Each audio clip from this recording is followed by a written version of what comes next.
آخر ایک دن جب وہ بات سن کر خوش خوش گھر لوٹ رہے تھے تو انہیں بس میں ایک سگریٹ لائٹر پڑا مل گیا۔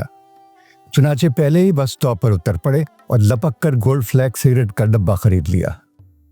ہمیں اس واقعے پر قطعاً تعجب نہیں ہوا، اس لیے کہ گزشتہ کرسمس پر انہیں کہیں سے نائلن کے موزے 4 آنے رعایت سے مل گئے تھے، جن کو میچ کرنے کے لیے انہیں ایک دوست سے قرض لے کر پورا سوٹ سلوانا پڑا۔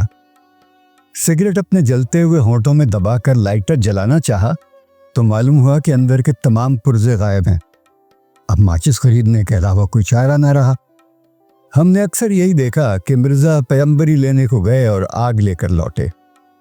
دوسرے دن اچانک غریب خانے پر گاڑے گاڑے دھوئیں کے بادل چھا گئے، جن میں سے مرزا کا مسکراتا ہوا چہرہ رفتہ رفتہ طلوع ہوا۔ گلے شکوے تمام ہوئے تو نتنوں سے دھواں خارج کرتے ہوئے بشارت دی کہ سگریٹ میرے لیے موجب نشاط نہیں، ذریعہ نجات ہے۔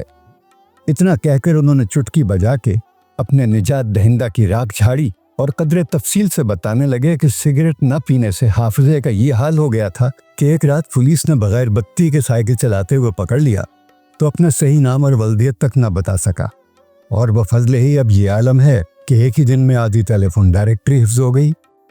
مجھے لاجواب ہوتا دیکھ کر انہوں نے فاتحانہ انداز سے دوسری سگریٹ سلگائی، ماچس احتیاط سے بجھا کر ہونٹوں میں دبا لی اور سگریٹ ایش ٹرے میں پھینک دی۔